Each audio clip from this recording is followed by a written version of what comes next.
할렐루야, 안녕하십니까. 연세중앙교회 장항진 목사입니다. 내가 거할 성소를 지으라. 오늘은 61번째 시간입니다.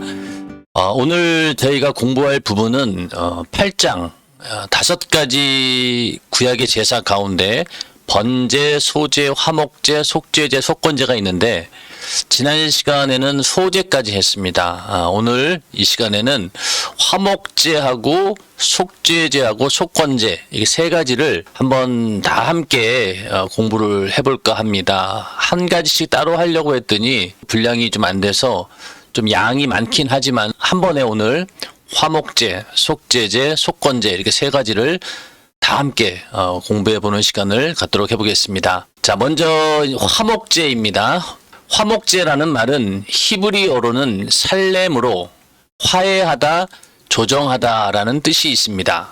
하나님과 관계가 단절된 사람이 드려서 하나님과 관계를 다시 조정하는 제사를 말합니다. 화목제는 제사를 드리는 목적에 따라 감사제, 서원제, 자원제로 구분합니다. 감사제는 하나님의 은혜에 감사할 때, 서원제는 하나님께 무엇을 소원할 때, 자원제는 자발적으로 하나님을 즐겁게 하고자 할 때 드렸습니다. 자원제는 일명 낙헌제라고도 불렀습니다. 그 다음에 이제 화목제를 드리는 제사의 내용과 또 절차에 관해서 알아보겠는데요. 제물의 피와 기름만 드리라. 화목제는 제물 전체를 하나님께 드렸던 다른 제사와 달리 제물의 피와 기름만 드렸습니다. 레위기 3장 1절부터 5절. 제물의 피와 기름만 취해 하나님께 드렸다는 것은 곧 우리의 마음과 중심을 드려야 함을 의미합니다. 여기서 우리가 깨달아야 할 점은 신앙생활은 오른손이 하는 일을 왼손이 모를 정도로 외식이나 자랑으로 하지 말고 오직 신령과 진정으로 해야 한다는 것입니다. 하나님께서는 신령과 진정으로 온전히 드린 것만 받는 분이십니다. 내 안에서 기쁨으로 하는 충성, 기쁨으로 하는 전도, 기쁨으로 영광 돌리는 진실한 행위만을 받으신다는 말입니다. 그러니 하나님 앞에 하는 어떤 행동도 거칠애로 하지 말고 속이 꽉 차게 진심으로 해야 합니다. 자, 계속해서요. 충성할 때, 전도할 때, 예물 드릴 때 그 외에 어떤 행위를 하든지 중심을 다 바쳐서 신령과 진정으로 하라는 말입니다. 사람은 모르나 하나님께서는 그 중심을 받으십니다. 교회에서 헌금한 사람의 이름을 공개하는 것은 이런 점에서 비성경적입니다. 누가 얼마 헌금했다고 사람 앞에 공개하면 그 사람이 그만큼 했구나 하고 사람의 기억에 남지만 이름을 공개하지 않으면 하나님의 기억에 영원히 남습니다. 하나님만 나의 수고를 기억하시게 하여 하나님만 상으로 갚으시게 해야 합니다. 예수께서도 구제할 때나 기도할 때나 은밀하게 하라고 말씀했습니다. 그래야 은밀한 중에 보시는 아버지께서 갚으신다고 했습니다. 자, 여기 이제 화목제의 제물을 드릴 때 그 안에 있는 제물의 피와 기름만 드린다라고 하는 의미가 이렇게 오늘날 우리들에게 어떤 의미가 있느냐.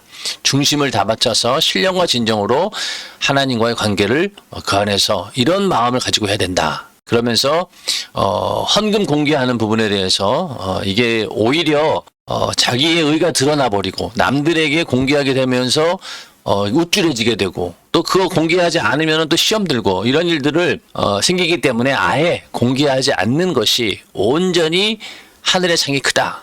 하나님 아버지께서 갚으시는 거기 때문에 하나님만 아시면 된다라고 하는 거죠. 예, 그래서 교회에 헌금을 드리는 것이 우리는 하나님께 드리는 것이지 어떤 사람에게 드리는 게 아닙니다. 그러므로 헌금을 드렸는데 만약에 그 헌금이 그 목회자가 잘못해가지고 이상한 용도로 쓰인다 하더라도 나는 하나님께 드린 거예요. 그래서 그런 일로 인해서 마음 상해할 필요도 없고 또 시험 들 일도 없습니다. 나만 하나님께 온전히 중심을 다 바쳐서 신령과 진정으로 드리면 된다는 것이죠. 그래서 화목제에서 하나님께 드리는 제물 가운데 제물이 이렇게 기름과 피를 드려야 된다라고 하는 그 속에는 이러한 의미들이 있다라고 하는 것을 기억하시고요. 자, 그 화목제에 관한 성경 구절을 좀 보면은요, 이게 좀 복잡하죠. 이 제사가 복잡한 게 이 성경 구절이 굉장히 어려워요.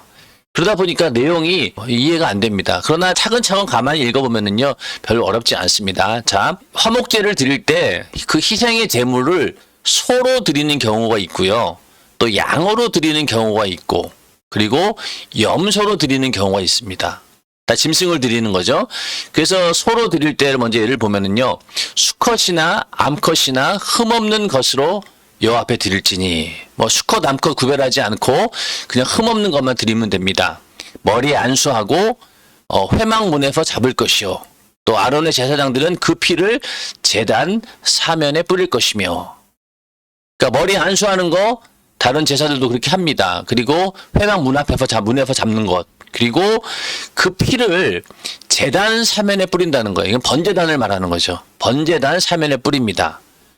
그리고 그것을 여호와께 화제를 드릴지니, 여기서 중요한 게 뭐냐면 곧 내장에 덮인 기름과 내장에 붙은 모든 기름과 두 콩팥과 그 위에 기름 곧 허리 근방에 있는 것과 간에 덮인 꺼풀을 콩팥과 함께 취할 것이요, 아론의 자손은 그것을 단윗 불 위에 있는 나무의 번제물 위에 살을 찌니 이는 화제라, 여호와께 향기로운 냄새니라. 그러니까 화목제의 제물을 잡아가지고 피를 제단에 뿌리고, 그리고 그 기름을 불살라서 화제로 드리는 겁니다.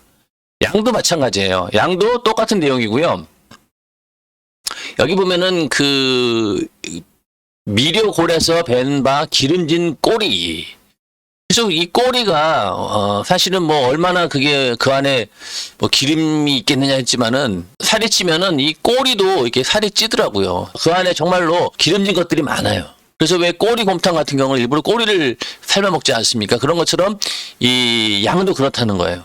꼬리가, 양이 굉장히 건강하면은 이 꼬리도 엄청 커져가지고 거기에서도 많은 기름이 나온다고 합니다. 그리고 나머지는 똑같아요. 예, 다 화제로 드리는 겁니다. 염소도 마찬가지고. 똑같이 이렇게 화제로 드리는데, 이렇게 해서 기름과 피를 먹지 말라. 이건 하나님께 드리는 거니까.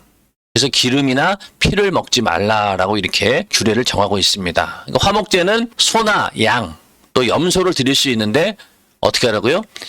피하고 기름을 하나님께 드리는 겁니다. 나머지 부분은 화제로 하나님께 태워서 올리는 것이죠. 자, 그 다음에 이 화목제는 함께 나누는 제사의 의미가 담겨져 있는데요. 화목제 제물은 하나님께 드리는 것은 물론 제사장에게도 주라고 했습니다. 이렇게 화목제 제물을 제사장에게 주라는 것은 제사장과도 화목하라는 의미를 담고 있습니다.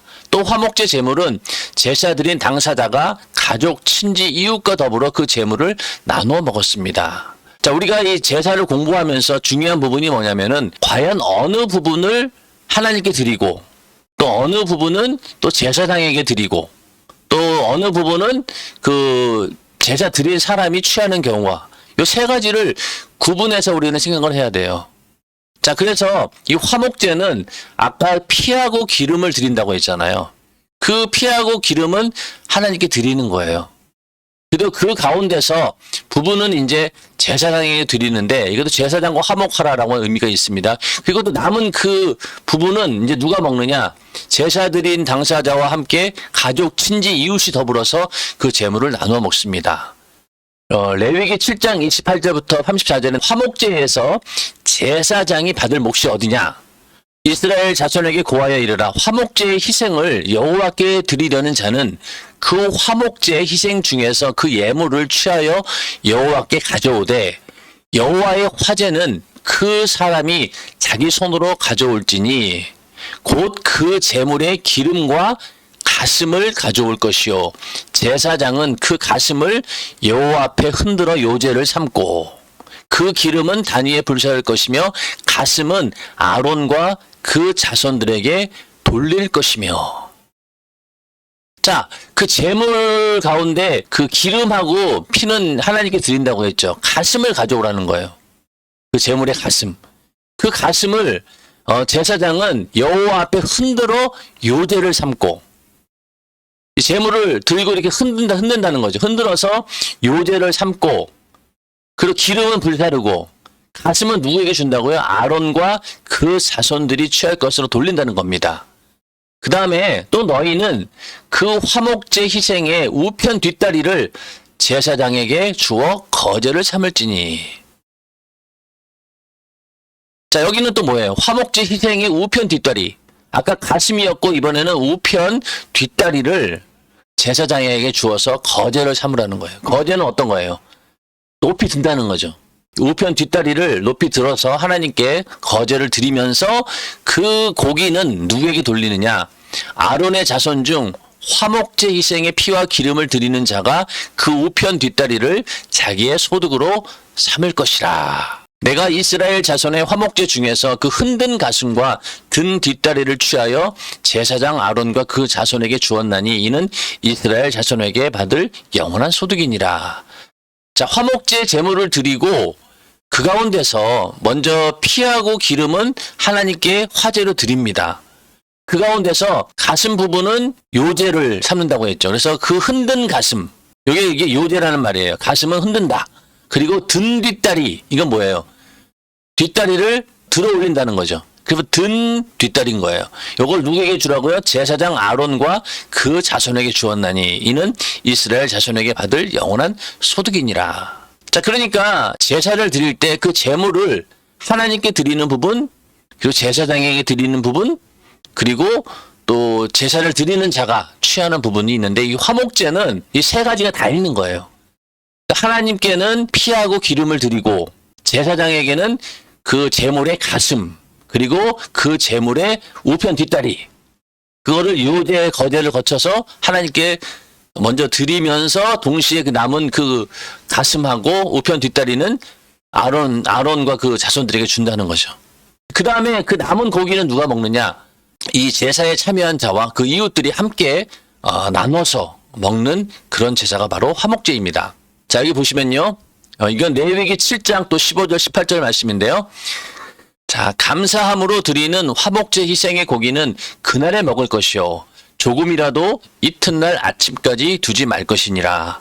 그러나 그 희생의 예물의 서원이나 자원의 예물이면 그 희생을 드린 날에 먹을 것이요 그 남은 것은 이튿날에도 먹되 그 희생의 고기가 제3일까지 남았으면 불사를 지니 만일 그 화목제 희생의 고기를 제3일에 조금이라도 먹으면 그 제사는 연락되지 않을 것이라. 드린 자에게도 예물답게 못되고 도리어 가증한 것이 될 것이며 그것을 먹는 자는 죄를 당하리라. 그러니까 감사로 드리는, 아까 그 처음에 그 화목제가 세 가지가 있다고 했죠. 감사제, 서원제, 자원제. 이게 세 가지가 있는데 그 가운데서 감사로 드리는, 그러니까 감사제를 드린 그 화목제 희생의 고기는 그날에 먹으라는 거예요. 조금이라도 이튿날 아침까지 두지 말라는 겁니다. 그러니까 그날 다 먹어야 돼요. 그러나 그 제물이 서원제나 자원제이면은 어떻게 하라고요? 그 희생을 드린 날에 먹을 것이요 그 남은 것은 이튿날에도 먹되, 그러니까 하루 이틀까지는 먹으라는 겁니다. 그러나 제3일까지는 가지 말라는 거예요. 그 이틀 동안 먹고 3일까지 남았다라고 하면은 불살라 버리라는 거죠. 그거 먹으면은 가증한 것이 된다. 그 제사도 취소된다. 이렇게 얘기하고 있습니다. 그러면은 그 화목제를 드린 그 고기를 그날에 먹으려면은요, 어떻게 하겠어요?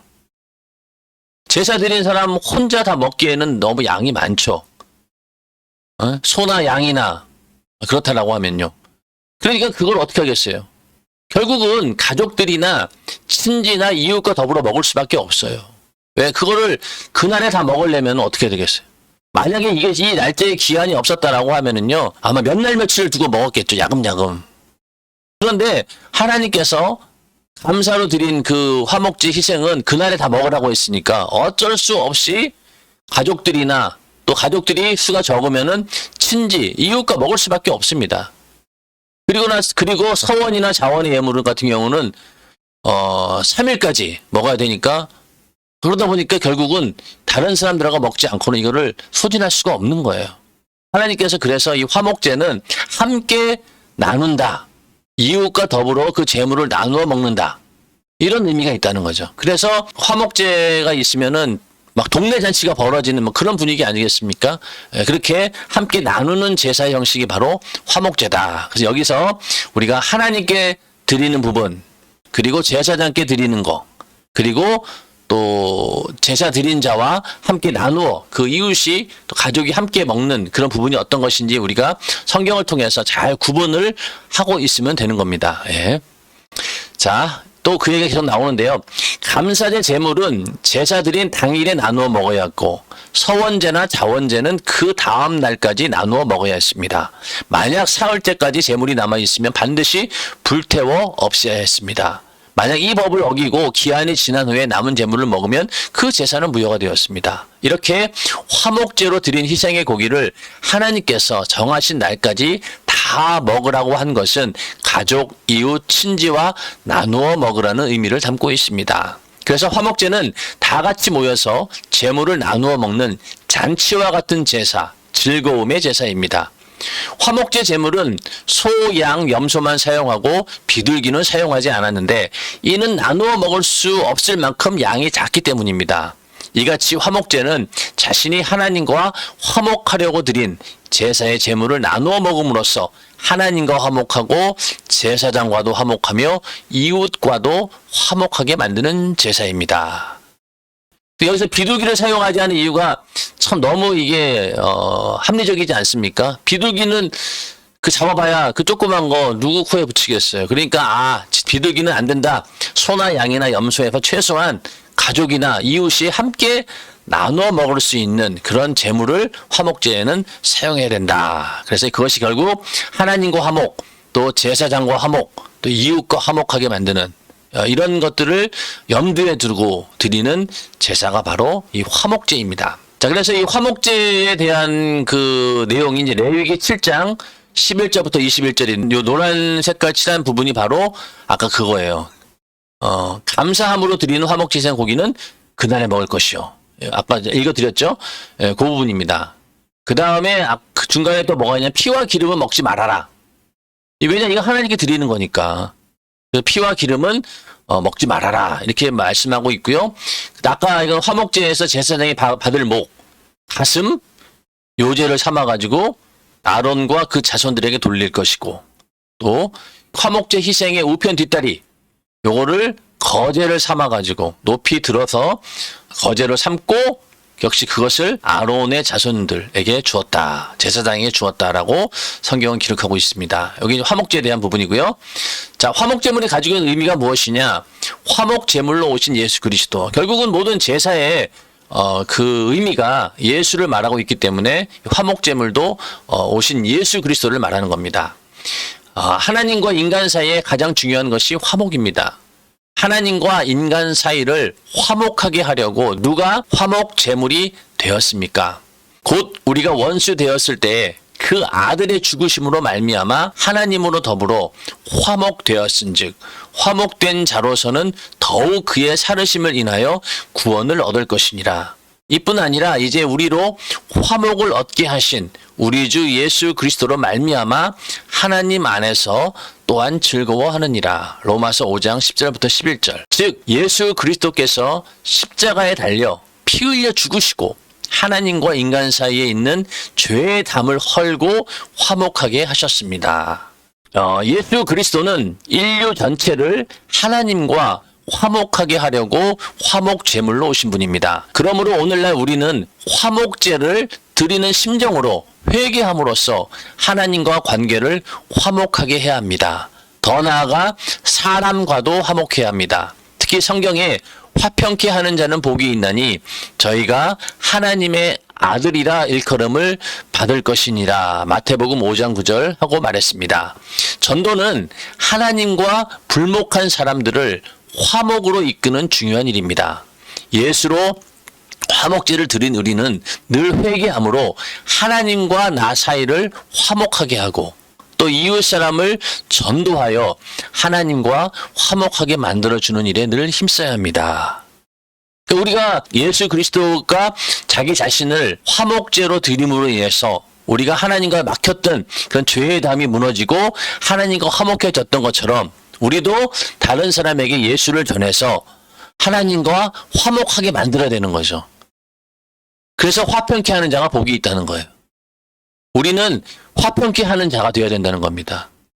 다른 사람을 하나님과 불목 가운데서 다시 화목으로 이끄는 그 역할을 해줘야 되는데 그게 바로 전도라는 것이죠.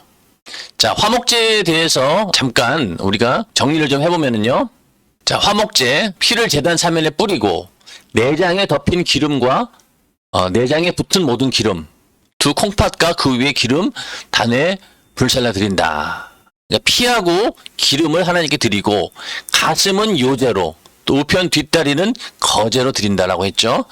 그 감사제, 서원제, 자원제가 있고 제사를 드리는 자 형편에 따라서 흠없는 수소나 암소, 또 수장이나 암양, 염소 이렇게 드렸습니다. 비둘기는 안 된다고 했죠. 또 이게 하나님께 드리는 부분은 어느 부분입니까? 불살라 드리는 부분, 기름하고 또 피, 이것은 하나님께 불살라 드리는 거예요. 화제로 드린다고 했죠. 이건 하나님이 받으시는 거고, 또 제사장이 취하는 몫은 뭐냐면 요제로 드려진 제물의 가슴, 그리고 거제로 드려진 제물의 우편 뒷다리, 이거를 제사장에 드린다고 했습니다. 나머지 부분은요, 감사제인 경우는 제사 당일날 다 먹어야 되고, 서원제, 화목제로 드리는 건 어떻게 했어요? 이튿날까지 먹으라고 했죠.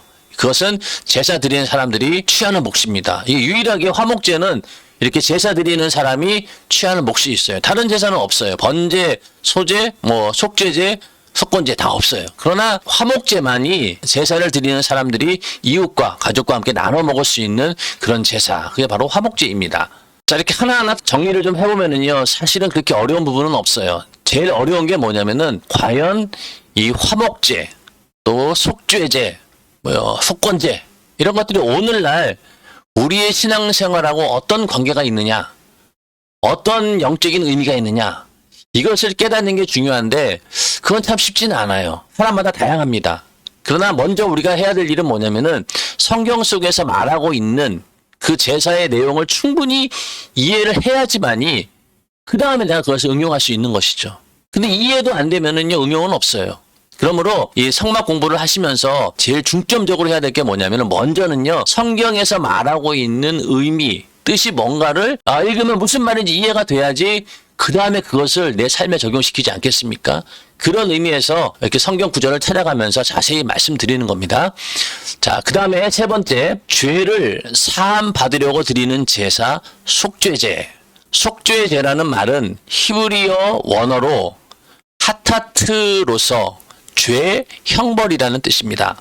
속죄제는 고의로 지은 죄는 물론 부지 중에 지은 죄까지 포함해 사람이 하나님께 범한 총체적인 죄를 사함 받으려고 드리는 제사입니다.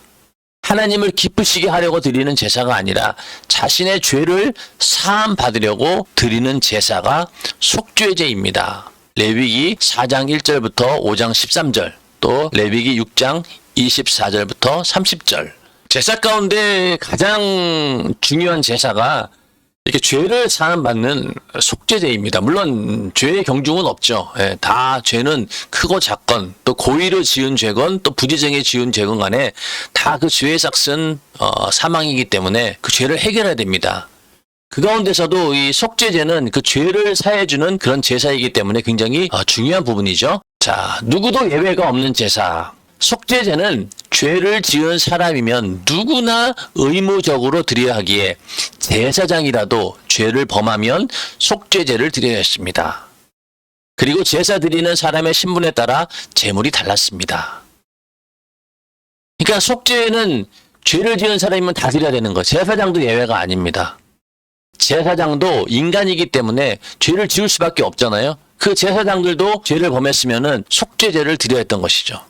그래서 그 신분에 따라서 제물이 좀 달랐는데, 자, 기름 부음을 받은 제사장들이 속죄제를 드릴 때에는 흠없는 수송아지를 제물로 드렸습니다.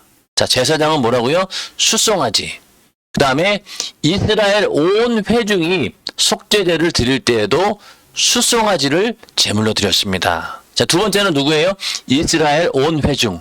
이스라엘의 모든 죄를 대신해서 속죄제를 드리는 그런 경우를 말하는 거죠. 그래서 수송아지를 제물로 드렸습니다. 그 다음에는 어떤 사람이냐? 백성의 족장들은 순념소를 제물로 드렸고, 또 백성의 족장들도 죄를 짓잖아요. 그럼 그 사람들이 드려지는 속죄제에는 순념소, 평민은 형편과 처지에 따라 흠없는 암염소, 어린 암양, 산비둘기나 집비둘기, 고운 가루 에바 10분의 1 등을 제물로 드렸습니다. 이처럼 신분이나 처지나 형편에 따라 속죄 제물의 종류를 달리하여 의무로 드려야 하는 속죄제를 누구나 예외 없이 드리도록 배려했습니다. 그러니까 이 속죄제는 의무로 드려야 되는 거예요. 무조건 드려야 됩니다. 이거는 죄를 지으면 무조건 그 속죄제를 드려야 되는 거예요. 그러다 보니까 평민 가운데 특히 형편이 좀 어려운 사람들은 어떻게 하겠어요? 비둘기도 드려도 되고 또 곡식으로 드려도 된다. 이렇게 배려했다는 겁니다. 그러니까 다 누구나 예외는 없어요. 제사장도 마찬가지입니다. 그러나 거기에 따라서 드려지는 제물이 좀 다르다라고 하는 것. 자, 속죄제 규례를 보면 하나님 앞에는 모든 사람이 죄인입니다. 의인은 없나니 하나도 없다고 하신 말씀대로 제사장도 족장도 평민도 모두 죄인입니다. 누구도 죄값인 형벌을 피할 수 없으며 속죄의 은혜를 절대적으로 입어야 합니다. 특히 지도자급에 있는 사람이 죄를 지으면 백성이 죄의 벌을 입게 되므로 즉 그 죄가 백성에게 돌아가기에 더 심판이 크다는 것을 알게 해줍니다. 만일 기름 부음을 받은 제사장이 범죄하여 백성으로 죄를 입게 하였으면 그 범한 죄를 인하여 흠없는 수송아지로 속죄 제물을 삼아 여호와께 드릴지니. 지도자급 제사장이 죄를 짓게 되면은요, 그 백성들도 그 죄의 영향을 받는다는 거예요. 오늘날에도 목회자가 타락하게 되면은 어떻게 됩니까? 그 교회가 풍지박산 나는 거죠. 겉으로는 교회가 무너지는 것처럼 보이겠지만은 그 안에 있는 성도들의 그 영혼은 상처를 받게 되고 결국 그 영혼들이 예를 들어서 교회를 불신하게 되고 떠나게 된다라고 하면은 그 영혼을 죽이는 거잖아요. 그러므로 이 당시 때도 제사장의 죄를 굉장히 중요하게 다루었고 오늘날도 마찬가지라는 얘기입니다. 이게 바로 속죄제 안에 제사장도 예외는 없다. 이렇게 규정되어 있다는 겁니다. 자, 속죄제를 드리는 절차와 방법. 속죄제를 드리는 자는 정해진 제물을 준비하여 회막문 여호와 앞으로 끌고 와서 제물의 머리에 자신이 직접 손을 얹고 안수합니다. 이는 번제를 드릴 때와 마찬가지로 자신과 제물을 동일시하여 자신이 지은 죄를 제물에게 전가하는 행위입니다. 그리고 제사 드리는 자가 직접 자기 손으로 여호와 앞에서 제물을 죽이고 제물의 피를 제사장에게 가져다 주면 제사장은 그 피를 처리했습니다. 제사장이 그 피를 뿌리고 바르는 것은 피에 속죄의 능력이 있음을 의미합니다. 자, 그런데 속죄제를 드리는 방식이 신분에 따라 조금 차이가 있습니다. 속죄제는요, 제사장하고 또 이스라엘 온 회중, 족장, 평민 이렇게 네 부류로 나눌 수 있는데 먼저 족장이나 평민을 위한 속죄제는 그 제물을 번제의 희생을 잡는 곳, 번제단 북편 성막들에서 잡고 그 피는 번제단 뿔에 발랐습니다. 그러니까 족장이나 평민을 위한 속죄제의 경우에는 그 제물을 번제의 희생을 잡는 곳, 그러니까 번제단 북편 성막들에서 잡았다는 거예요. 그리고 그 피를 번제단 뿔에 발랐다는 겁니다. 자, 이게 전부 다 요건 어디예요? 그 성소의 뜰에서 이루어지는 제사가 되는 거죠. 번제의 희생을 잡는 곳에 가서 그 제물을 잡고 그 피를 어떻게 한다고요? 번제단 뿔에 바르라는 거예요. 번제단 뿔. 자, 그 다음 제물의 피를 전부 번제단 밑에 쏟고 제물의 기름은 번제단 위에서 불살랐습니다. 제물의 고기는 제사를 드리는 제사장이 회막들 거룩한 곳에서 먹게 했습니다. 자, 그러니까 속죄제를 드렸어요. 그러면은 피는 어디다 뿌리라고요? 번제단 뿔에 바르라고 했죠. 그리고 나머지 그 피를 전부 다 번제단 밑에다 쏟아버리고 기름은 번제단 위에 사릅니다. 그 다음에 남은 그 고기는 어떻게 해요? 그 고기는 어떻게 하느냐? 제사를 드리는 제사장이 회막들 거룩한 곳에서 먹게 했습니다. 그 제물은 피를 번제단에 바르고 그리고 기름은 태우고 고기는 제사장에 드린다. 여기 레위기 6장 25절 26절에 나오는 말씀인데요. 아론과 그 아들들에게 고하여 이르라. 속죄제의 규례는 이러하니라. 속죄제 희생은 지극히 거룩하니 여호와 앞 번제 희생을 잡는 곳에서 그 속죄제 희생을 잡을 것이요 죄를 위하여 제사 드리는 제사장이 그것을 먹되 곧 회막들 거룩한 곳에서 먹을 것이며 이렇게 말씀하고 있죠. 이 부분을 제가 이렇게 자세히 말씀드리는 이유는 내가 구할 성소를 지으라고 하는 책에 이 부분이 좀 잘못 기록이 되어 있습니다. 이게 뭐 편집하는 과정에서 저희가 충분히 자료를 검토하지 못해서 이런 일이 생긴 것 같은데 지금 책에는 어떻게 나와 있냐면은 이 속죄제는 재물을 전부 다 진 밖에서 불태워버린다라고 했는데 그렇지 않다는 거예요. 족장이나 평민을 위해 드려진 속죄제는요. 그 고기를 누구에게 드린다고요? 제사장에게 드린다고 했습니다. 자, 그럼 그 다음부터 말씀을 드릴게요. 그러나 제사장이나 회중을 위한 속죄제를 드릴 때에는 제사장이 여호와 앞 회막 앞에서 제물인 수송아지를 잡은 후에 일단은 그 제물이 다르죠. 제사장이나 회중은 수송아지이고 이 족장이나 평민을 위해서는 흑염소 그리고 암염소 어린 암양 제물이 일단 달랐죠. 수송아지를 잡은 후에 성소 안으로 들어가 제사장이 손가락에 그 피를 찍어 성소장, 즉 성소와 지성소 사이를 막은 휘장 앞에 그 피를 7번 뿌립니다. 또 그 피를 번제단의 뿔이 아닌 성소 안에 있는 분향단 뿔에 발랐습니다. 그리고 제물의 기름은 번제단에 불살랐습니다. 그 외에 제물의 가죽, 고기, 머리, 다리, 내장, 똥 등은 번제단이 아닌 바깥에 버리는 정결한 곳에 가서 나무 위에 올려놓고 불살랐습니다. 여기 굉장히 중요한 부분이에요, 여기가.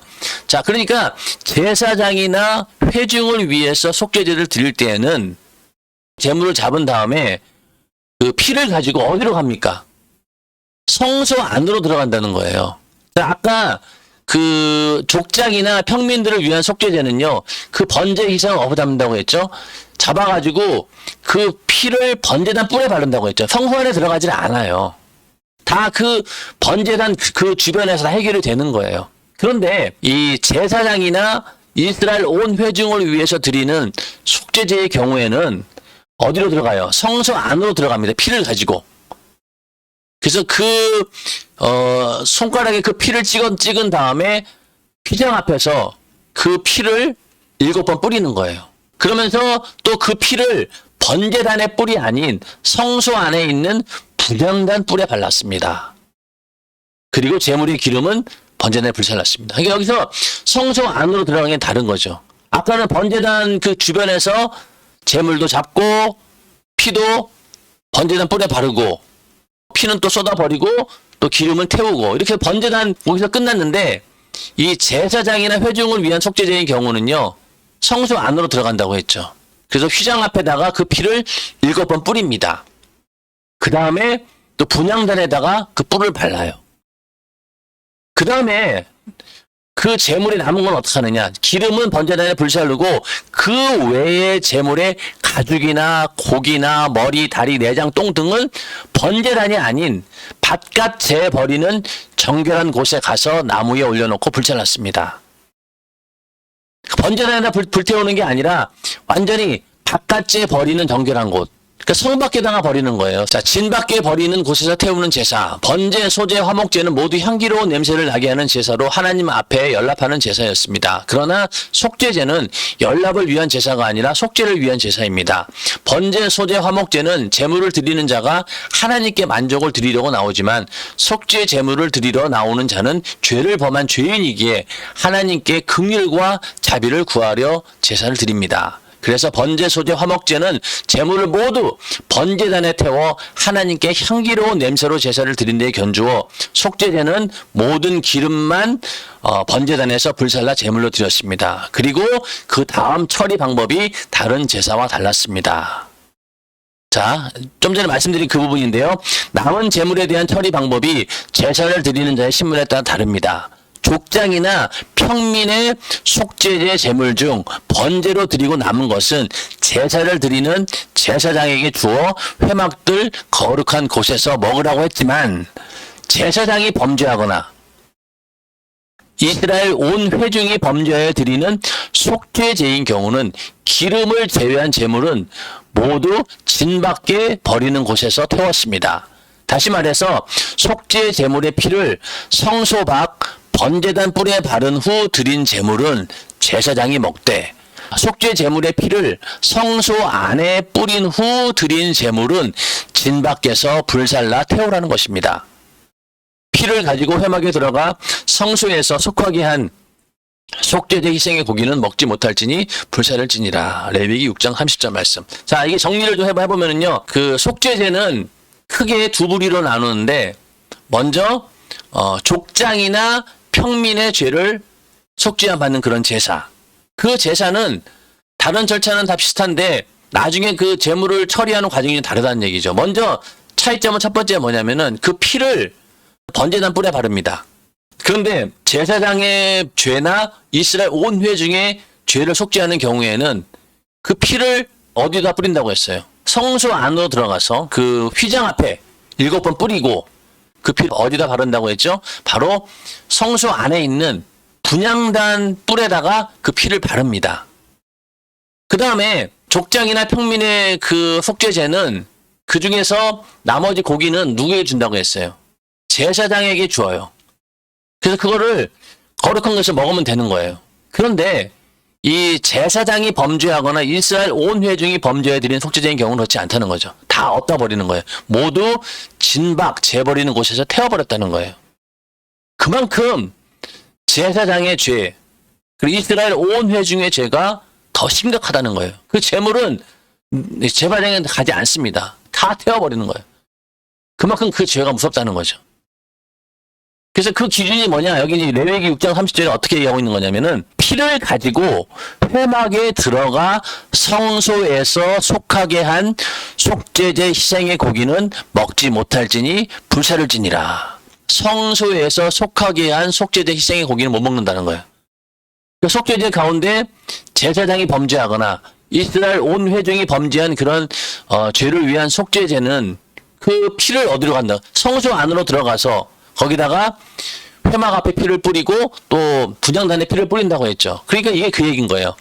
피를 가지고 회막에 들어가 성소에서 속하게 한 속죄제 희생의 고기는 먹지 못할지니 불살을지니라. 이해가 되시죠? 그래서 제사장, 이스라엘 온 회중이 지은 죄를 드리는 속죄제의 제물은 누구도 취하지 않습니다. 다 먼저는 하나님께 중요한 부분을 하나님께 올려드리고 기름을 제외한 모든 제물은 전부 다 태워버리는데 번제단 위에서 태우는 게 아니에요. 이거는 재버리는 바깥에 가서 성막 바깥에 가서 태운다는 거예요. 하나님께서 그 죄를 쳐다보기도 싫으신 거죠.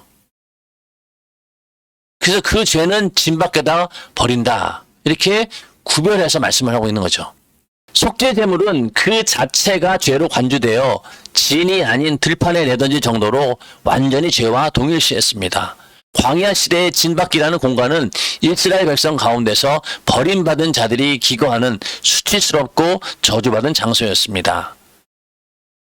자, 모세가 아론의 아잡이 우시엘의 아들 미사엘과 엘샤반을 불러 그들에게 이르되 나와 너희 형제들을 성수 앞에서 진 밖으로 메어가라 하매 또 저주한 사람을 진 밖에 끌어내어 그 말을 들은 모든 자로 그 머리에 안수하게 하고 그 회중이 돌로 그를 칠지니라. 그러니까 진 밖으로 갔다는 건요 완전히 이 수치와 저주받는 장소, 그 이스라엘하고 완전히 끊어져 버린 진짜로 정말로 부정한 그런 곳이라는 겁니다. 그러니까 그 제사장이 지은 죄나 이스라엘 온 회중이 지은 그 죄를 속죄하기 위해 드려진 제물을 번제단에 태우는 게 아니라 아예 성 밖에다가 진 밖에다가 불사해 버린다는 거죠. 이 이야기는 결국 예수 그리스도의 죽음과 연관이 되는데, 그러므로 그런 장소에서 속죄 제물을 전부 불태운 것은 장차 온 인류의 속죄 제물이 되실 예수 그리스도께서 영문 밖에서 당하실 고난과 죽음을 예표한다고 할 수 있습니다. 자, 히브리서 13장 10절부터 12절 말씀인데요. 우리에게 제단이 있는데 그 위에 있는 제물은 장막에서 섬기는 자들이 이 제단에서 먹을 권이 없나니 이는 죄를 위한 짐승의 피는 대제사장이 가지고 성소에 들어가고 그 육체는 영문 밖에서 불사름이니라. 그러므로 예수도 자기 피로써 백성을 거룩히 하려고 성문 밖에서 고난을 받으셨느니라. 자, 제물이 있는데 장막에서 섬기는 자들이 이 제단에서 먹을 권이 없다는 거예요. 어떤 제물에 관해서. 만약 이거 잘못 오해하면은요, 제단에 있는 그 제물들은 아무도 섬기는 자들이 먹을 수 없다, 이렇게 이해할 수 있는데 그게 아니죠. 어떤 걸 못 먹냐면은요, 성소에 들어가서 죄를 위한 짐승의 피는 대제사장이 가지고 성소에 들어가고 그 육체는 영문 밖에서 불사름이니라. 짐승의 피를 성소 안에 들어가서 뿌린 경우, 그 경우에는 그 제물을 어떻게 하라고 했어요? 영문 밖에서 불사라고 했잖아요. 그게 못 먹는 거예요, 이거는. 진 밖에 나가서 이걸 불살라 버리라고 했으니까. 그 얘기입니다. 그러므로 예수도 자기 피로써 백성을 거룩하게 하려고 성문 밖에서 고난을 받으셨느니라. 예수님께서도 우리 인간의 그 죄를 대신하기 위해서 이렇게 십자가라고 하는 고난을 받으셨는데 그 장면이 마치 영문 밖에서, 이 예수님이 십자가에 달린 이곳이 어디입니까? 이거는 어떤 성전 안도 아니고요. 거룩한 장소가 아니죠. 오히려 모든 사람들이 정말로 저주의 장소, 수치의 장소로 불리우는 그곳에서 십자가에 달려 못 박혀 죽으셨습니다. 이 얘기는 바로 그 인간의 그 죄를 대신해서 예수님이 죽으시고 마치 그 속죄의 제물을 진 밖에서 완전히 불태워버린 것처럼 예수님도 정말로 인간으로 봐서 수치와 모멸의 장소, 모든 사람들이 저주하는 그런 장소에서 공개적으로 십자가에 달려서 고난받으시는, 이것이 이제 이 속죄제하고 매치가 되는 거죠. 자, 그 얘기를 계속 좀 해보겠습니다. 영원한 속죄를 이루신 예수 그리스도. 속죄제에는 제물에 안수하고 죄를 고백하고 제물을 드리는 자가 제물을 죽이고 제사장이 그 피를 뿌리고 제단불에 그 피를 바르고 피를 제단 밑에 쏟고 나머지 제물을 처리하는 일 등을 포함합니다.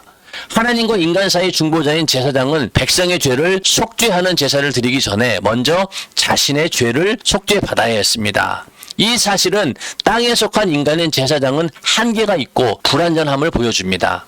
제사장이 온전하지 못하기에 그들이 드리는 제사도 온전하지 못했고, 따라서 이스라엘 백성은 온전한 제사장과 온전한 제물을 원했습니다. 구약시대 그 성막에서 제사를 드리는 제사장은 인간이기 때문에 늘 죄가 있어요. 이 속죄제를 드려야 되는 거예요. 불완전하다는 거죠. 그래서 그 제사장이 죄를 범했을 때 속죄제를 드리게 되고 그 제물은 어떻게 한다고요? 그 진 밖에다가 완전히 불태워버린다. 그리고 그런 죄는 어떻게 합니까? 성소 안에 들어가서 그 피를 어디다 뿌린다고 했어요? 분향단에다가, 또 성소 안에 있는 휘장 거기다가 피를 뿌린다라고 했죠. 절차가 다릅니다. 그래서 예수께서도 그렇게 성소 안에 피를 들고 들어가서 자기 자신이 속죄 제물이 됨으로 인해서 휘장이 완전히 갈라져 버리는, 그래서 우리 인간이 하나님께 나아갈 수 있는 새롭고 산 길을 열었다라고 하지 않습니까? 예수님께서도 완전한 제사장이지만은 인간의 육신을 입고 왔기 때문에 그 제사장이 범한 죄, 이스라엘도 온 회중이 범한 죄를 처리하는 이 십자가의 사건이 바로 그 속죄제의 장면을 그대로 재현하는 거죠. 예수님께서는 죄가 없는 분이니까 자기의 죄 때문이 아니라 이스라엘 온 회중을 위해서 그 죄를 담당하시고, 이스라엘 온 회중의 죄를 속죄하기 위해서는 제사장이 성소 안으로 들어가야 되고 거기다가 피를 뿌려야 되고, 그 다음에 그 제물을 완전히 진 밖에다가 불태운 것처럼 예수님도 인류의 모든 죄를 대신 담당하고 죄의 제사의 절차를 그대로 밟으신 거예요. 자, 그 온전한 제물이 예수 그리스도시고 그 온전한 제사장이 예수 그리스도십니다. 그러니까 제물로서도 온전한 거예요, 예수님께서는. 왜냐? 한 번 이 제물로 인해서 영원히 죄사함 받기 때문에. 그리고 그 당시 구약의 제사장들은 1년에 한 번씩 바꿔야 되는데 이건 그렇지 않아요, 예수님은. 그냥 영원합니다. 이에 관해 성경에는 하나님이 죄를 알지도 못하신 자로 우리를 대신하여 죄를 삼으신 것은 우리로 하여금 저의 안에서 하나님의 의가 되게 하려 하심이니라고 하셨으며, 고린도후서 5장 21절, 그리고 그리스도께서도 한 번 죄를 위하여 죽으사 의인으로서 불의한 자를 대신하셨으니 베드로전서 3장 18절라고 기록되어 있습니다. 이처럼 속죄제는 인간의 죄를 사해 주시려고 대속의 피를 흘려 단번에 드린 예수 그리스도의 영원한 제사를 예표합니다. 예수님께서는 온전한 제물이 되셨고 동시에 제사장의 역할을 담당하셨습니다. 제물과 제사장이 한 예수로 인해서 이루어진 거죠. 제물도 되고 또 제사장도 되고 두 가지를 같이 한 거예요. 근데 그 제물이나 제사장이 완전하다는 거죠. 예. 자, 속죄제에 대해서는 성경 구절이 굉장히 좀 많긴 한데요. 한번 쭉 훑어만 보겠습니다. 레위기 4장 1절부터 5장 13절 말씀인데, 누구든지 여호와의 금령 중 하나라도 그릇 범하였으되 만일 기름 부음을 받은 제사장이 범죄하여 백성으로 죄를 입게 하였으면, 자, 제사장이 먼저 죄를 지은 경우, 자, 수송아지를 드리라고 했죠. 그 다음에 여기는 다 아까 말씀을 드렸고요. 기름 부음을 받은 제사장은 그 수송아지의 피를 가지고 회막에 들어가서 그 성소 안으로 들어간다는 거죠. 그 제사장이 손가락에 그 피를 찍어 여호와 앞 곧 성소장 앞에 7번 뿌릴 것이며, 휘장 앞에서 7번 그 피를 뿌리고, 제사장은 또 그 피를 여호와 앞 곧 회막 안 향단 뿔에 바르고, 분향단 뿔에 바른다는 거죠. 그 다음에 나머지 피는 전부 다 번제단 밑에 쏟고, 또 기름은 전부 다 불태워가지고 하나님께 올려드리고, 그 다음에 그 수송아지의 가죽과 그 모든 고기와 그 머리와 다리와 내장과 똥, 곧 그 송아지 전체를 진 바깥 재버리는 곳인 정결한 곳으로 가져다가 불로 나무 위에 사르되 곧 재버리는 곳에서 살을 찌니라. 너무 이게 부정하니까 진 안에는 못 둔다는 거예요. 진 바깥에다가 완전히 버리라는 겁니다. 태워버리라는 거죠. 그래서 기름 부음 받은 제사장의 죄를 범했을 경우 그 속죄제, 그 다음에 또 하나는 뭐라고 그랬어요? 이스라엘 온 회중 역시 수송아지를 드리게 되고, 똑같아요. 회막 안 여호와 앞에 있는 단 뿔에 피를 바르고, 휘장 앞에 가서 7번 피를 또 뿌리고, 똑같습니다. 그 다음은 역시 진 밖으로 가져다가 불살라 버려라. 자, 기름 부음 받은 제사장이 범죄한 경우, 이스라엘 온 회중이 범죄한 경우, 그거는 성소 안으로 피를 가져가서 휘장에다가 7번 뿌리고 분향단 뿔에다가 피를 바릅니다. 그리고 기름을 하나님께 올려드리고 나머지 부분들은 전부 다 진 바깥에 가서 불살라 버린다. 족장, 평민의 하나, 그런 경우에는 일단 제물도 수염소, 또 암염소, 그리고 이제 전부 다 뭐예요? 번제단에다 뿔을 바른다고 했죠.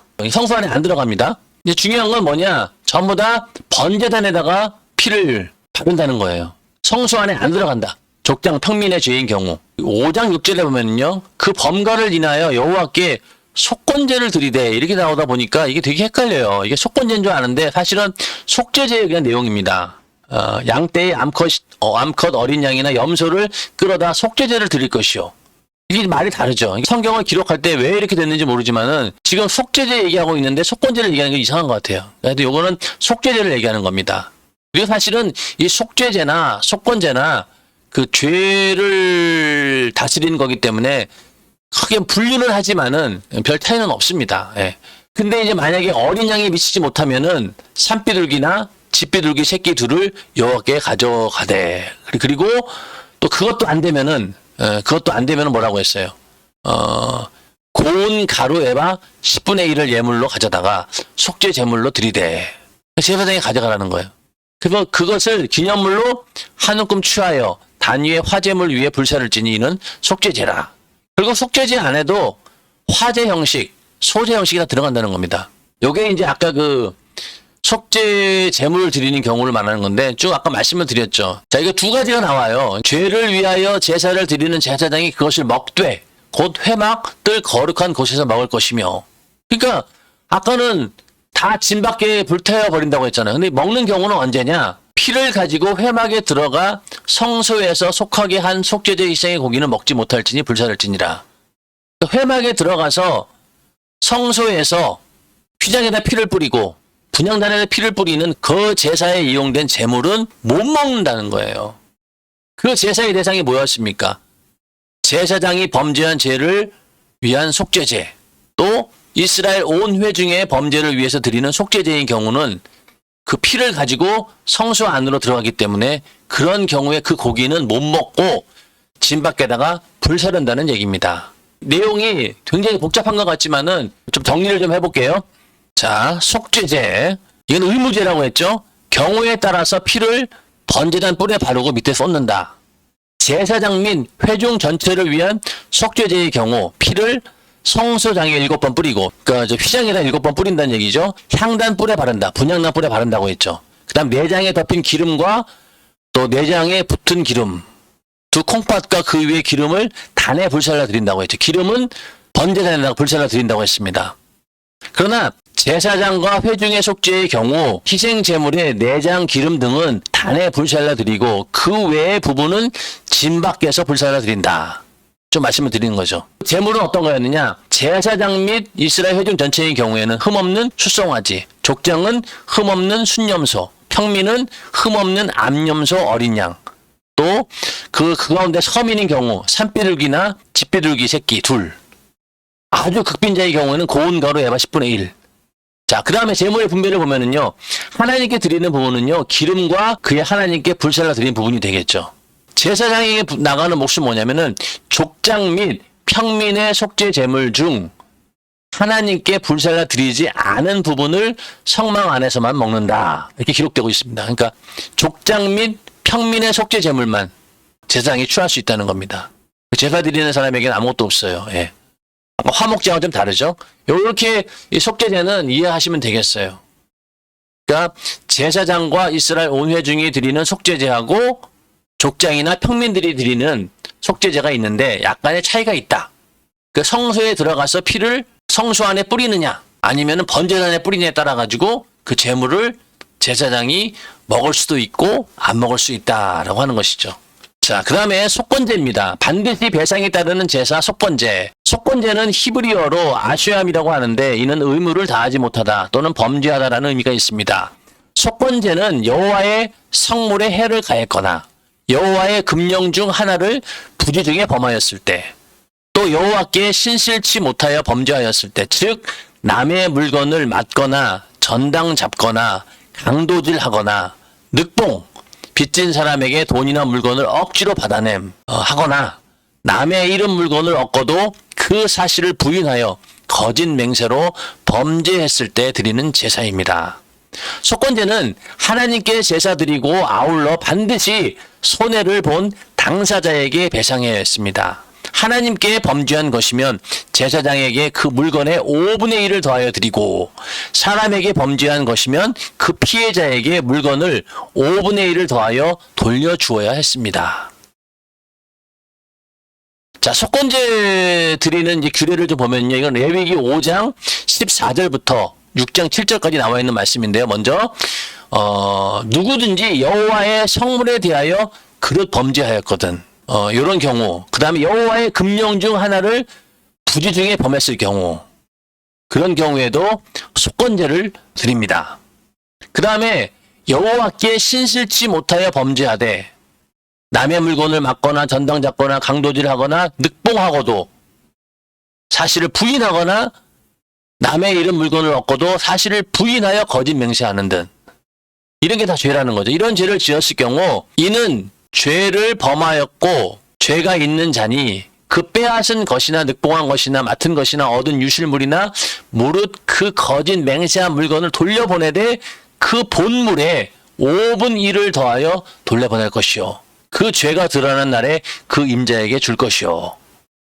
그는 또 그 속건제를 여호와께 가져올지니 곧 너의 지정한 가치대로 때중 흠없는 수양을 속건 제물을 위하여 제사장에게로 끌고 올 것이요. 제사장은 여호와 앞에서 그를 위하여 속죄한즉 그는 무슨 허물이 있는지 사함을 얻으리라. 그러니까 이 속건제는요 반드시 20% 배상을 해야 되는 거예요. 5분의 1. 하나님께도 마찬가지고 사람에게도 마찬가지고 반드시 배상을 해야 된다는 겁니다.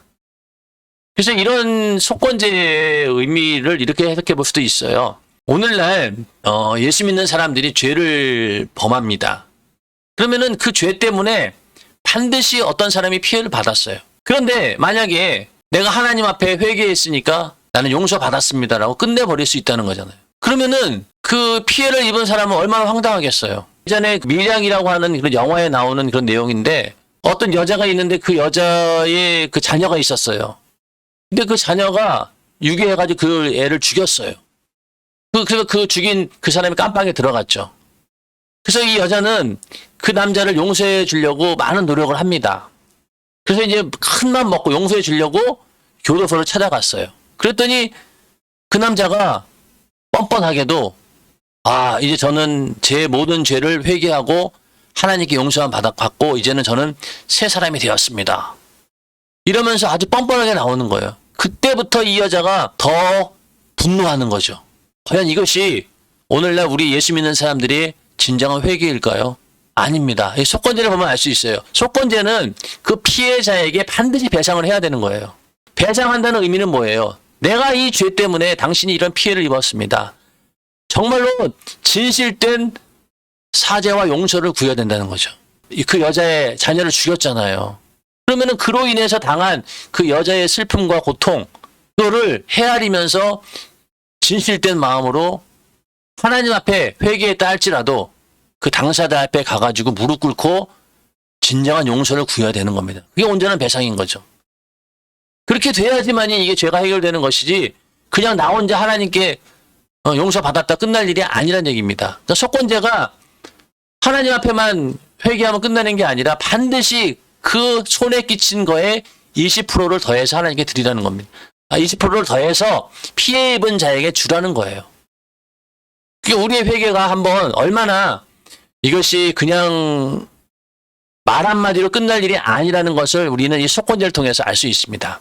자, 속건제를 드리는 이제 제사 방법은요, 또 레위기 7장 1절부터 10절에 나와 있는데, 속건제의 규례는 이러하니라. 이는 지극히 거룩하니 번제 희생을 잡는 곳에서 속건제 희생을 잡을 것이요. 제사장은 그 피를 단 사면에 뿌릴 것이며, 번제 희생 잡는 곳에서 드린다는 거죠. 그리고 그 피를 어디다 뿌린다고 했어요.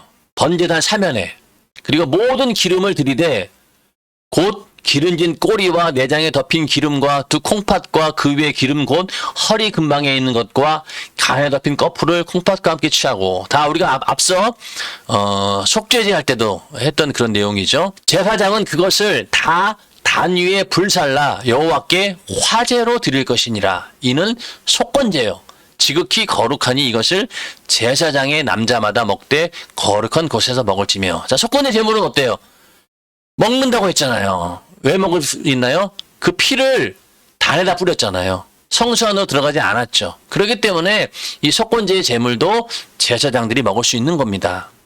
자, 여기서 또 7절, 속건제나 속죄제는 1년이 그 제육은 속하는 제사장에게로 돌아갈 것이요. 자, 속건제나 속죄제 1년이라고 하는 말은 같다는 마찬가지라는 거예요. 속건제나 속죄제나 마찬가지로 그 제육은, 그 고기는 속하는 제사장에게 돌아갈 것이요. 근데 이게 엄밀히 따지면 그렇지 않죠. 속죄제 가운데서도 제사장이 범죄한 것이나 또 이스라엘 온 회중을 위한 그런 속죄제에 쓰인 제물은 제사장에게 돌아가지 않습니다. 이거는 그냥 진 밖에다 불살라 버리라고 했죠. 그러나 그 다른 경우 평민이나 또 족장들이 범죄한 그런 죄를 속죄하기 위한 그런 속죄 제물로 쓰인 제물은 제사장에게 돌아갑니다. 사람의 번제를 드리는 제사장, 번제를 드리는 제사장, 곧 그 제사장은 그 드린 번제물의 가죽을 자기가 얻을 것이며, 번제의 경우에는요, 그 가죽만 제사장이 취하게 됩니다. 또 무릇 화덕에 구운 소재물과 소태나 번철에 맞는 소재물은 그 드린 제사장에게 돌아갈 것이니. 소재의 경우도 기념하는 부분 한 줌 하나님께 올려드린 것 외에는 나머지는 전부 다 누구에게 간다고 했죠? 제사장들에게. 무릇 소재물은 기름 섞은 것이나 마른 것이나 아론의 모든 자손이 평균이 분비할 것이니라. 다 그 제사장들에게 돌아간다는 겁니다. 자, 이렇게 하면은 그 5대 제사의 그 제물이 어떻게 쓰여지는 것까지, 처리되는 것까지 약간의 제사마다 다 다르다는 얘기입니다. 그것만 잘 이해하시면은 이 부분이 그렇게 어렵진 않아요. 예. 자, 성물에 관한 죄, 모르고 했든 알고 했든 하나님의 성물에 손해를 끼치거나 떼어 먹었다면 5분의 1을 더하여 배상하고 따로 순양을 한 마리 속건 제물로 제사장에게 드려 속죄해야 했습니다. 성물에 대한 범과를 갚되 그것의 5분의 1을 더하여 제사장에게 줄 것이요. 제사장은 그 속건제의 수양으로 그를 위하여 속한즉 그가 사함을 얻으리라. 레위기 5장 16절 말씀. 이처럼 예나 지금이나 하나님의 성물을 귀중히 여기고 절대로 훼손해서는 안 됩니다. 그 죄 가운데서 이렇게 속건제를 드리는 그런 죄 가운데 성물을 잘못 쓰거나 손해를 끼치거나 떼어 먹은 경우, 그런 경우 이걸 5분의 1을 배상하고 갚아야 된다는 겁니다. 오늘날도 마찬가지라는 얘기죠. 그만큼 성물은 귀중하다는 거예요. 그래서 담임 목사님께서 자주 말씀드리는 것처럼 아이들이 예배드리러 와가지고 헌금 봉투 막 찢어버리고 거기 낙서하고 그러면은 그 성물이잖아요. 그럼 그 성물을 그렇게 손해를 끼쳤으니까 어떻게 돼요? 5분의 1을 배상해가지고 하나님께 속건 제물로 드려야 된다는 거예요. 배상도 하고 또 제사도 드리고 그만큼 성물에 관한 죄가 중요하다는 겁니다. 또 하나님께 드리기로 작정한 예물이나 헌물도 절대로 떼어 먹으면 안 됩니다. 하나님께서는 이스라엘 백성이 하나님께 드릴 11조와 헌물을 떼어 먹자 도적질했다고 책망하시고 이스라엘이 그로 말미암아 저주를 받았다고 말씀하셨습니다. 오늘날도 11조, 주정헌금, 선교헌금, 건축헌금, 기간예비 등 각종 예물을 마음에 작정한 그대로 떼어먹지 말고 드려야 합니다. 지금 당장 드릴 형편이 안 된다고 하나님도 내 사정 다 아시겠지 뭐 하며 그냥 지나가도 되는 줄로 오해하면 큰일 납니다. 하나님께 드릴 11조와 각종 헌물을 떼어먹는 것은 도둑질에 해당하며 하나님 앞에 가는 날 심판을 피할 수 없으니 철저히 계수하여 갚아야 합니다. 자, 이런 부분들이 사실은 오늘날 참 말하기가 민감하긴 하지만은 그러나 성경 말씀 그대로 봤을 때 11조 헌물 내가 작정하고 내지 않으면 떼어먹은 거예요. 도둑질이라는 겁니다. 그냥 그대로 받아들이시면 돼요. 그래서 우리는 이런 부분에 대해서 명확하게 다 갚아야 됩니다. 안 그렇고는 이게 마음이 찝찝해요. 네, 마음 찝찝합니다. 뭔가 마음에 짐이 있어요. 그런 것들을 빨리빨리 우리가 처분을 해야 됩니다. 짐을 내려놓아야 되는데 방법은 하나님께 드리는 거예요. 그냥 정한 대로 떼어먹지 말고. 사람 사이에 지은 죄, 속건죄는 하나님의 성물을 훼손했을 때뿐 아니라 사람에게도 물건이나 신체상 피해를 주었을 때 가해자는 그것의 5분의 1을 더하여 피해자에게 배상해야 했습니다. 하나님께서는 빼앗은 것이나 늑봉한 것이나 맡은 것은 물론 유실물, 다시 말해서 물건을 주어 그것을 불법으로 취했다면 5분의 1을 더하여 배상해야 한다고 말씀하셨습니다. 가해자는 5분의 1을 더해 배상하고 그 죄를 사하는 제사는 따로 드려야 했습니다. 자, 아까 말씀드렸죠. 사람과의 관계 속에서도 죄를 지었으면은요, 그 죄값을 지불하되, 그 손에 끼친 만큼의 5분의 1을 더해가지고 갚는 거예요. 배상해야 됩니다. 반드시. 그리고 또, 하나님께 제사도 따로 드리고, 어떤 사람은 이런 말씀을 들으면 예수께서 수고하고 무거운 짐진 자들아 다 내게로 오라 내가 너희를 쉬게 하리라고 말씀하셨는데 왜 더 무거운 짐을 지어주나 라고 말할 것입니다.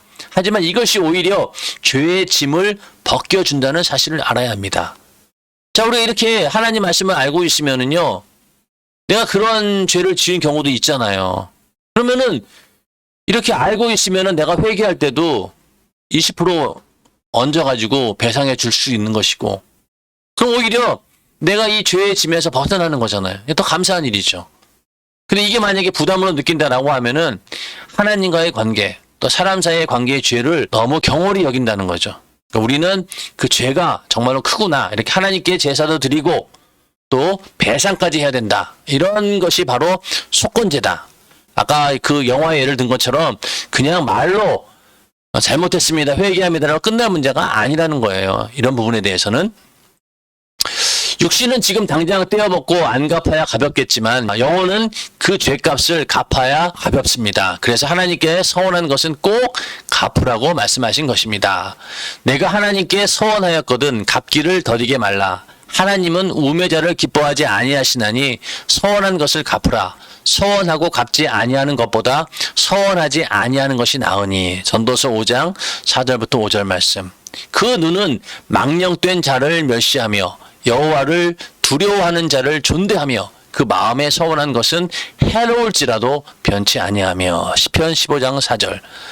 하나님께 서원한 것은 해로울지라도 꼭 갚아야 한다는 것을 명심해야 합니다. 그래서 서원을 함부로 해서도 안 되지만은 서원했다라고 하면은 반드시 갚아야 됩니다. 해로울지라도, 내가 당장 육신에 어려움을 당할지라도 이것은 반드시 갚아야 되는 거죠. 건축 헌금 작정했어요. 그러면은 작정한 그 순간 그것이 서원 예물이 되기 때문에 반드시 예물을 내야 됩니다. 지금 당장 돈이 없는데요. 그럼 변명이 통하지 않는다는 거예요. 어떻게든 서원한 예물은 갚아야 됩니다. 그래야지 우리는 그 죄값으로부터 벗어날 수 있다는 거죠. 이런 것들을 오늘날 너무 쉽게 무시하는 사람들이 너무 많아요. 예? 진리가 우리를 자유케 했다라고 해서 구약시대의 이런 제사 방식 같은 것들을 전부 다 무시해버리는 경우가 있는데 그렇지 않습니다. 그 율법의 그 정신, 하나님의 그 말씀의 정신은 오늘날도 변함이 없어요. 자, 이런 얘기가 다 뭐예요? 하나님과의 관계 속에서 하나님을 경외하라는 거잖아요. 두렵고 떨리는 마음으로 하나님을 섬기고 최고의 예우를 하라는 거잖아요. 그 정신은 변함이 없는 거예요. 오히려 오늘날 우리는 이 율법 시대 사람들보다 더 큰 은혜를 받았기 때문에 더 철저하게 하나님 앞에 우리가 이 예의를 갖추어서 하나님을 섬겨야 되는 것이죠. 홀이라도 다 갚으라. 그러므로 예물을 제단에 드리다가 거기서 내 형제에게 원망 들을 만한 일이 있는 줄 생각나거든 예물을 제단 앞에 두고 먼저 가서 형제와 화목하고 그 후에 와서 예물을 드리라. 너를 송사하는 자와 함께 길에 있을 때에 급히 사화하라. 그 송사하는 자가 너를 재판관에게 내어주고 재판관이 관에에게 내어주어 옥에 가둘 것 염려하라. 진실로 내게 이르노니 내가 홀이라도 남김없이 다 갚기 전에는 결단코 거기서 나오지 못하리라. 마태복음 5장 23절부터 26절 말씀.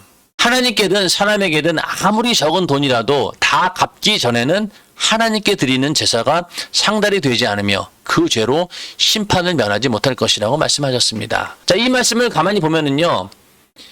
예물을 제단에 드리다가 내가 형제한테 이렇게 원망 들을 만한 죄가 있네? 그럼 일단은 그 제단 앞에 예물을 두고 형제와 먼저 화목하라는 거예요. 화목하는 방법이 두 가지예요. 내가 만약에 돈을 빌렸다. 돈을 빌렸어요. 그럼 제일 화목할 수 있는 방법이 뭐예요? 돈을 갚으면 되는 거죠. 또 아까 그 속건제 예처럼 내가 다른 사람들에게 그런 피해를 끼쳤습니다. 그 죄가 떠올랐으면은 그 피해를 끼친 만큼 거기다가 20%를 더해서 5분의 1을 더해서 갚으면 되는 거예요. 일단 먼저. 그게 제일 중요한 거고 갚으면 되는 거고 또 한 가지 갚는 방법은 뭐냐면요. 사화하는 거죠. 너를 송사하는 자와 함께 길에 있을 때 급히 사화하라는 거예요. 화해하라는 겁니다. 돈을 못 갚았어요.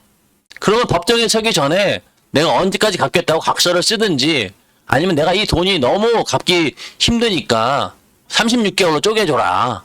분할해서 상환하겠다. 아니면은 좀 깎아줘라.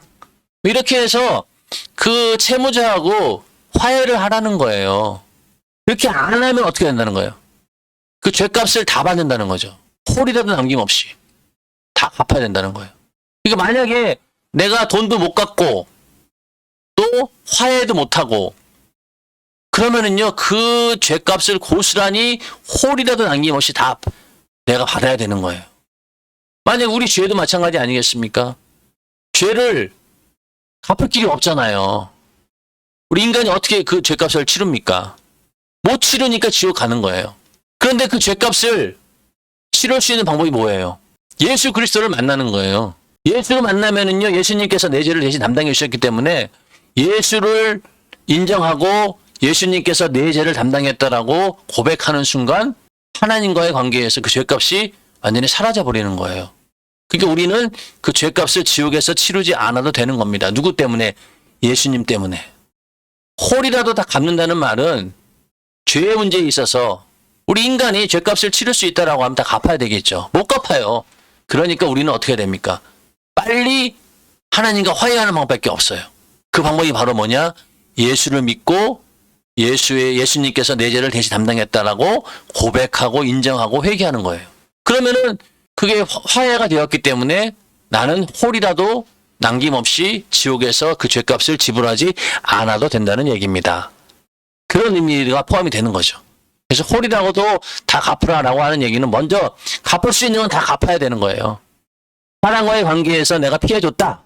그러면 아까 속건제처럼 5분의 1을 얹어가지고 화해하고 배상하고 그리고 용서를 빌고 또 하나님께 회개하고 그래야지 죄값이 해결된다는 겁니다. 그러나 내가 갚을 수 없는 그런 죄는 어떻게 되겠어요?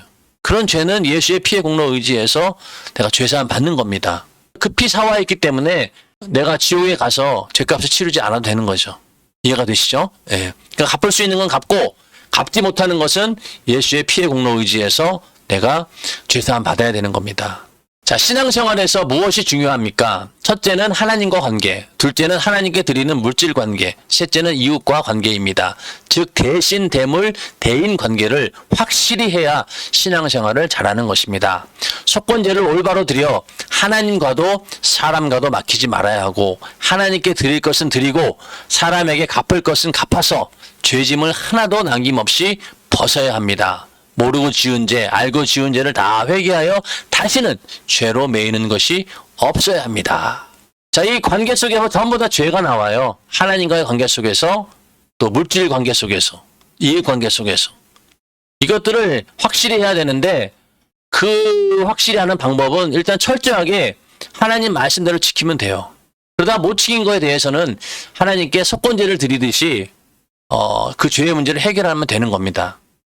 그래서 모든 죄를 다 이렇게 일단 내가 최대한 죄를 짓지 않는 것이 중요하겠죠. 그 다음에 지은 죄에 대해서는 이런 제사의 절차를 따라서 우리는 하나님과의 관계 속에서 회개하면서 그 죄짐을 다 벗어야 된다는 겁니다. 지금까지 우리는 구약시대의 중요한 5가지 제사를 알아보았습니다. 성막은 죄사함 받기 위해 하나님께 제사를 드리는 거룩한 장소입니다. 하나님께서 이스라엘 백성에게 율법을 주시고 이 율법에 반하여 이스라엘 백성이 죄를 범할 때마다 그에 상응하는 제사를 드려야 죄를 용서할 것이라는 약속이 담긴 곳이 성막입니다. 하나님과 관계는 물론 사람과의 관계에 이르기까지 모든 죄를 해결할 수 있는 제사가 성막에서 이루어졌고 하나님께서는 각종 제사의 방법까지 상세하게 알려주셨습니다. 오늘날 우리는 이 구약의 제사 속에서 하나님의 공의와 우리를 구원하기 위해 피 흘려 죽으신 예수 그리스도로 베푸신 하나님의 은혜를 함께 체험할 수 있어야 합니다. 더불어 구약시대에 철저히 지켜졌던 하나님을 섬기는 예법을 배우고 익혀 우리가 하는 신앙생활 속에서 율법과 복음이 조화를 이루도록 발전시켜야 할 것입니다. 그 제사 안에는 하나님의 공의와 또 하나님의 은혜가 다 포함이 되어 있는 거죠. 만약에 율법만 있고 이 성막이 없었다라고 하면은요, 하나님의 공의 앞에 다 그냥 아무것도 할 수가 없어요. 죄값을 해결할 길이 없어요. 그러나 하나님께서 율법이라고 하는 공의를 주셨지만은 또 성막이라고 하는 은혜를 주셔서 죄를 해결할 수 있도록 장치를 마련해 주신 거예요. 오늘날에도 마찬가지죠. 우리가 하나님의 은혜 안에 있긴 하지만은 그러나 하나님을 섬기는 일에 있어서는요, 하나님의 그 공의를 절대적으로 존중해야 됩니다. 그래서 우리가 죄를 짓지 않으려고 최고의 노력을 하는 것, 그건 바로 하나님의 그 공의를 인정하는 거잖아요. 그게 무너져 버리면은요, 아, 내가 죄 짓고 또 회개하면 되지, 이런 생각을 갖게 되면은요, 이거는 하나님의 공의를 무시하는 처사가 되는 거죠. 하나님을 경외하는 것이 아니란 얘기입니다. 그럼 우리는 철저하게 하나님을 섬기는 예법을 구약시대 사람들보다 더 철저하게 했을 때 하나님의 공의를 우리가 인정하게 되는 거죠. 그러나 어쩔 수 없이 지은 죄에 대해서는 또 우리가 예수의 피의 공로로 은혜를 받는 겁니다. 그렇게 해서 율법과 복음이 조화가 되도록 살아가는 것. 이게 바로 우리의 신앙생활이라는 얘기죠. 자, 제사의 방법에 따른 구분, 우리 번제, 소제, 화목제 쭉 봐왔는데 이걸 한번 여러분들이 쭉 보시면은요. 제사하는 방법, 제물은 어떤 것인가, 그리고 그 제물을 어떻게 분배하는가 다 말씀을 드렸죠. 번제, 소제, 화목제, 그 다음에 속죄제, 속건제까지. 자, 쭉 말씀을 드렸고, 속건제를 다시 한번 좀 정리를 해보면은요, 이거는 다 비슷해요. 근데 이제 제일 중요한 게 뭐냐, 범한 성물이나 또는 물건의 5분의 1을 더 내야 된다. 그렇죠? 배상이 반드시 있어야 된다. 그러니까 배상의 의미까지 첨가되었다. 그리고 흠없는 순양, 또 물건의 5분의 1을 배상해야 된다. 또 이 하나님께 드리는 제물의 부분은, 불살라 드리는 부분은 하나님께 가는 것이고 5분의 1 배상 부분도 하나님께 돌아가는 겁니다. 나머지 그 부분은 제사장에게 돌아가는 거죠. 그리고 제사 드리는 사람에게는 다른 것이 없습니다. 또 제사 방법에는 어떤 게 있었다고 했죠? 화제, 요제, 거제, 전제. 자, 화제는 불로 태워서 드리는 건데 많은 제사들이 전부 다 이 화제에 포함이 되는데, 요제하고 거제는 우리 어떻습니까? 화목제 할 때 화목제 희생 제물의 가슴, 요거 드릴 때 요제로 드린다고 했죠. 흔드는 거예요. 그러니까 제물을, 그러니까 제사장이 하나님 앞에 화목 제물의 가슴을 높이 들어 흔들어 바친다. 곡식단도 흔드는 거고, 거제는 뭐예요? 높이 드는 거예요. 그래서 화목제 희생 제물의 우편 뒷다리, 가슴, 뒷다리, 요거는 요제와 거제로 드린다라고 말씀을 드렸죠. 전제는 이제 포도주나 독주를 다른 제물과 함께 부어드리는 이걸 말한다고 했죠. 자, 이렇게 해서 구약의 5대 제사를 다 공부했습니다. 번제, 소제, 화목제, 속죄제, 속건제까지 다 공부를 했는데, 자, 여러분들 결코 어렵지 않아요. 성경 자체의 말이 오래된 말이기 때문에 좀 힘들고, 이게 딱 이렇게 분류가 잘 되어 있으면은 그나마 쉽겠지만은 그렇지 않아서 여기 갔다 저기 갔다 있어가지고 헷갈리는 것뿐이지, 차근차근 읽어보면은 그렇게 어려운 내용들이 아닙니다. 그리고 이 제사 같은 경우는요, 과연 이 뭐 번제, 뭐 소제, 화목제, 속죄제, 속건제 이런 것들이 오늘날 우리에게 어떤 의미가 있느냐, 이런 것들은 앞으로 우리들이 계속해서 그 말씀을 우리가 묵상하면서 읽으면서 은혜를 받아야 될 몫인 거예요. 그러기 전에 먼저 이 제사가 어떤 것인가에 대해서 분명한 이해가 있어야 된다는 거죠. 그래야지만이 응용이 된다고 했죠. 그런 의미에서 우리가 성경을 깊이 있게 다 이렇게 좀 알아야 할 필요가 있는 거예요. 이거 모르면은요, 평생 가도 이 제사에 대해서는요, 그냥 오리무중이에요. 희미하죠. 그러나 이렇게 성경 말씀을 놓고 또 이렇게 좋은 책을 가지고 공부하게 되면은요, 절대로 잊어버리지도 않고 나중에 하면 다 기억이 나요. 그러면은 그렇게 되었을 때 내가 그 말씀을 가지고 응용을 해서 더 한 단계 영적으로 내가 깊이 들어갈 수 있는 거죠. 그렇지 않습니까? 그거를 하나님께서 원하시는 거예요. 그러니까 우리가 성경 말씀을 읽고 그 순간에 있는 은혜가 또 다르고요. 또 시간이 지난 다음에 또 그 본문을 읽었을 때 느낌이 또 다르고 은혜가 달라요. 그렇기 때문에 하나님 말씀은 무궁무진한 거죠. 그렇게 은혜를 받고 계속해서 그 은혜의 샘물을 우리가 파기 위해서는요, 먼저 뭔지는 알아야 되잖아요. 정확하게 알아야지만이, 그래야지만 거기서 물을 푸든 뭐든 은혜를 푸든 할 거 아닙니까? 근데 그게 안 되면은요, 그냥 그림의 떡이에요. 그래서 그런 부분들 잘 생각하시고, 지금까지 내가 과 성소를 지으라 이제 61회까지 왔습니다. 다음 시간에는 이제 마지막으로 성막에 대해서 전체적으로 한번 정리만 하고 이제 끝을 맺도록 하겠습니다. 이게 시작한 게 보니까 8월 6일인가 그렇더라고요. 거의 1년 동안 이 강의를 했는데, 부족하지만은 그러나 지금까지 하여튼 우리는 이 책을 중심으로 해서 공부했고, 또 성경에 어떻게 기록이 되었는가 자세히 검토해 가면서 지금까지 왔습니다. 이제 다음 시간이면은 이제 성막 강의는 끝을 낼 것 같습니다. 여러분들 끝까지 참여해 주시고요. 또 구독 이렇게 해주셔서 많은 사람들이 은혜 받을 수 있도록 또 해주시기 바랍니다. 날씨가 엄청 덥습니다. 연일 폭염이 이어지면서 잠 못 드는 밤이 계속 이어지고, 그렇지만 이런 가운데 여러분들 하나님 말씀을 통해서 은혜 받고, 또 예배를 통해서 은혜 받고, 또 이럴 때일수록 기도함으로 더 영적으로 충만해지고, 또 신앙생활이 더 풍요로운 그런 때가 되기를 바랍니다. 다음 시간에 이제 성막 마지막 강해 함께 하도록 하겠습니다. 감사합니다.